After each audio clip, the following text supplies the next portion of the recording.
朋友们，大家好啊！今天这个视频呢，要聊一下哈苏新出的 907X 1亿像素版本的这个相机。那么这个相机呢，应该来说啊，它是上一代的产品的一个升级版。那么在做具体的讲述之前呢，我先进行一个声明啊，就是这个视频呢，它并没有受到哈苏相机的赞助，或者说任何摄影器材厂商的赞助，或者说试用这只是纯粹是我个人做的一个主观的摄影分享啊。那么这台相机呢这一代呢，它的亮点就是1亿像素还有呢就是 1TB 的这个存储，还有呢就是减轻了100克的重量这三个点呢是我看的，我认为最有价值的在这台相机身上。那么作为职业摄影师呢，一般我们就不太会去看一些相对来说比较没有数字化的那种描述就比如说哈苏色彩呀比如说什么样的形式的一种 CMOS 这个我们很少会去观察这个我们会去看这个相机具体它在我实际的拍摄中它能给我带来什么样的便利，或者说对我的工作有没有更有效性的一种帮助。那么我们就来说下这三个点吧因为其他的方面呢，比如说你说它可以转接许多哈苏卡口的镜头它可以就是分体式它可以当做一个数码的后背接在就是其他的一些机型上这个就它和上一代的机身来讲呢是没有太大的区别的，所以呢就这些功能呢我就不讲了，我就仅仅讲这一代的。那么首先呢我就讲一下这个100克的重量的问题。100克的重量呢，在这个相机来讲呢应该来说减少的是挺多的这一代相机呢，我看了它没有那个摄像的功能它也取消了一个防抖的功能。那么在我看来呢，这个100克呢，应该就是在一个防抖的组件上是减少了。如果就是你在短期的拍摄当中呢，你是不会觉得这个100克有这么重要的。但如果说一旦你有一个外出你要去山上拍风景，或者说你有一个徒步，或者说就是说你长时间的你这个拍摄，那么这个100克呢，它是相当的有用的这个请绝对相信我，因为我经历过很多就是关于相机重量的这个问题。那么第二点呢，就是这个 1TB 的存储，1TB 的存储呢，其实对1个亿的像素的这个照片来讲呢，它并不是一个太大的量但是呢，如果你是正常的使用也是非常足够了。最重要的一点呢，就是它有一个保护机制的作用。其实，在我的职业生涯，或者说更多的摄影师的职业生涯当中呢，我相信每一个人就是确实会遇到忘记带这个存储卡的这种事情，或者说存储卡带了少了就超过了拍摄内容，超过了它的预期，或者说这个存储卡它突然坏掉了就或多或少会遇到的。那尤其就是你说在使用这个高像素的相机、中画幅的相机去拍摄的时候你这个卡要是一下子坏了，或者说你忘带了，那你要就临时的去购买，或者说去找一些新的卡来的话，这个是需要专业的卡，对吧？就普通的卡你根本就达不到这个效果。所以呢，就是有了一个 1TB 的内存呢，这个存储呢对大部分的人来讲它的安全系数可以说一下提高了许多这点我认为是这个相机这一次升级带来最重要的一个更新。那么它能够缓解，就是一个是你忘带了卡，一个是呢就是它能够有一个双重的保护就是你在拍的同时呢，你可以进行存储，这个事情呢是相当的重要的这个也是我认为就是它是一个非常实际有效的升级那么第3点呢，就是讲这个移异像素的问题。移异像素呢，其实你在现在的整个的职业摄影市场、专业摄影市场来讲呢，这也并不算一个特别就是跨越式的一种升级它就是主流吧。现在如果说你要进行一个商业的一个器材的去比较你听清楚，是比较，并不是应用。应用领域的话，可能5000万像素、6000万像素，甚至4000万像素、3000万像素，它还是一个相对来说比较主流的市场。那如果说1个亿像素呢，就是现在推出来新的这些产品，大多都会有1个亿像素8000万像素这样子。那么这个呢，是一个每个人的应用需求是不一样的就像我要拿手机就做一个例子，就像我买一个手机这个手机呢它的这个实际上每张照片拍摄呢差不多在2000万像素，但是呢它里面也有一个什么5000万像素的一个功能，对吧？那么实际上呢这个应用的时候是非常少的大部分的时间就是我还是会用一个2000万像素或者说3000万像素的这样的一个拍摄因为可能它主要是应用在一个社交媒体上这样的一个功能。你像这个苹果公司它的这个像素的低像素呢，它一直是被大家就是会去批评，对吧？他说这个别的手机尤其是安卓的一些手机，它的像素都已经到了5000万了，前置也到了3000万了，但是苹果手机一直到这1-2年吧，这1-2代才有5000万像素的这样的一个版本基本上都是在1000万像素或者说800万像素这样，对吧？但是你看它虽然这是一个问题，但是呢，这么多代的苹果手机大家一直用下来都没有什么问题，它还是能够满足需求，对吧？所以我觉得呢，像素这个事情呢虽然它是升级了因为它作为一个升级新一代的产品，它不可能不升级嘛，对吧？它总是要升级的但是这个实际应用当中呢，是否还是那么重要，对吧？但我觉得升级总比不升级要好，让你多一个选择。那么接下来呢，我就要说一下这个我自己会不会购买这台相机，还有呢，就是在我看来这个相机的问题就缺点在哪里。首先呢，我不会购买这个相机因为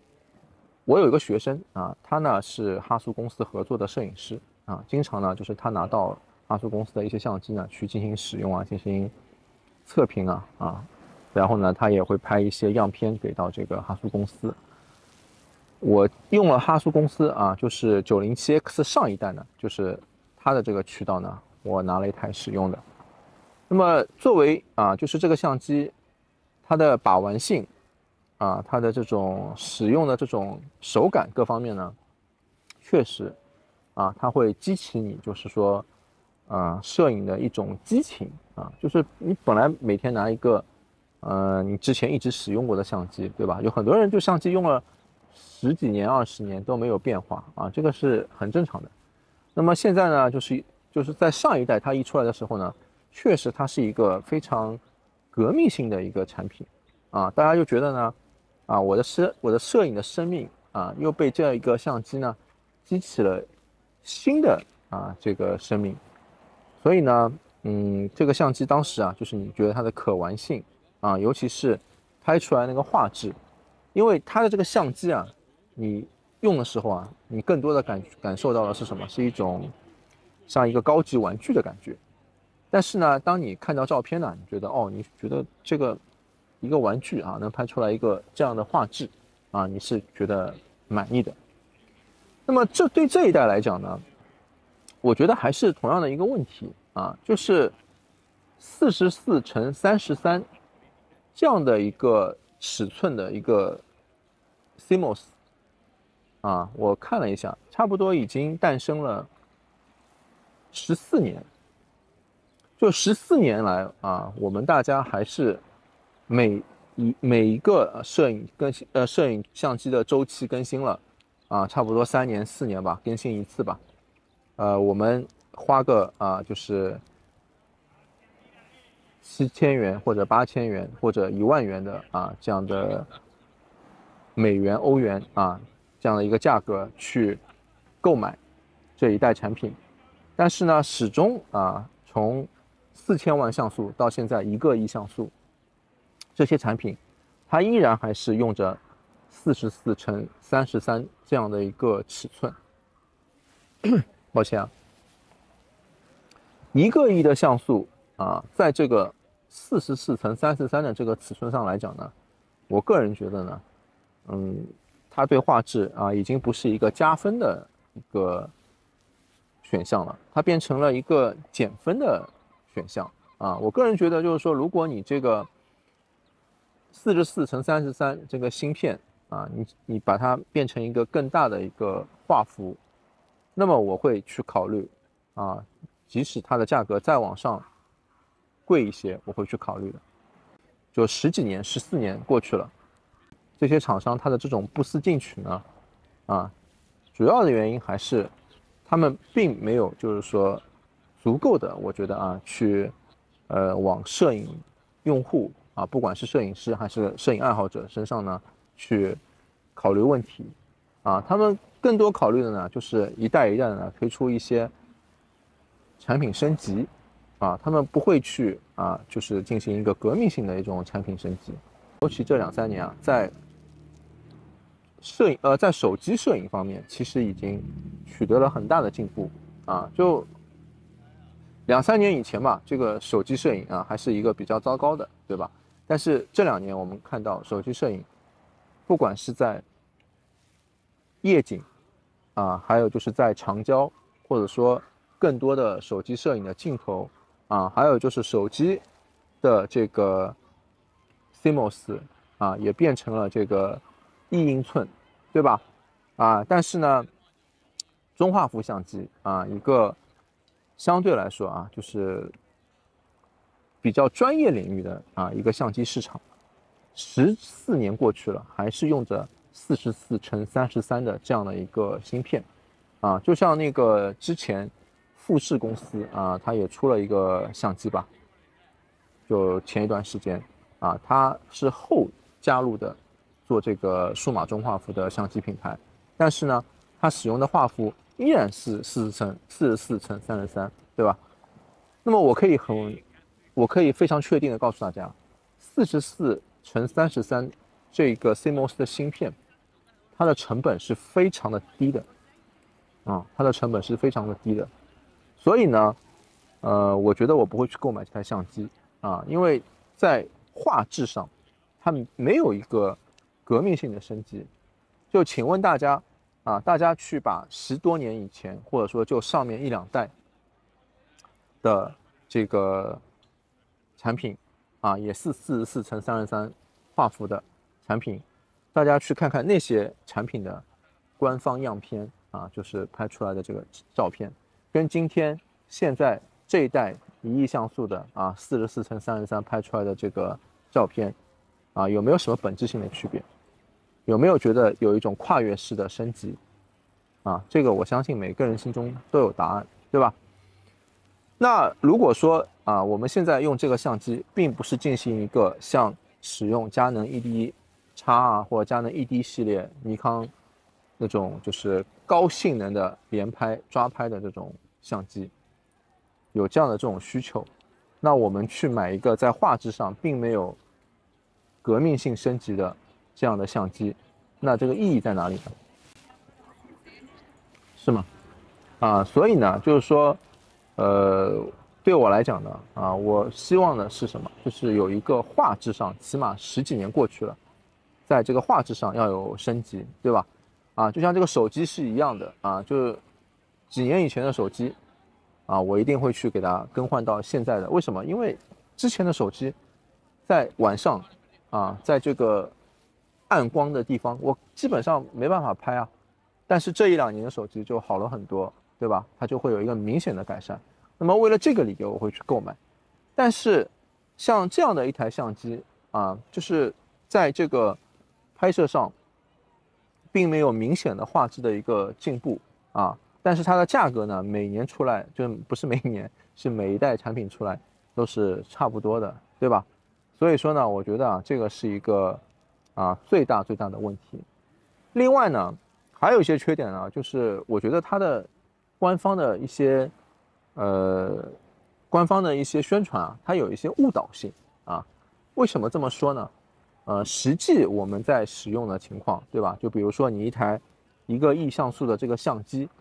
啊，你说我们装上这个镜头，然后拿到户外啊，用手持的概率能够拍出多少实际上可能应用的照片，对吧？但是呢，在这个宣传当中呢，相机它会被包装成一个在拍摄人像、拍摄产品拍摄风景，甚至街拍它都变成了一个这么多领域都是可以完美使用的一个产品我觉得这个呢有一定的误导性，起码呢就是以我个人来讲我觉得在摄影棚之中或者说我在如果这样的户外，我去给它精心的布置一番，那么我用这个相机去拍人像，这是可能的。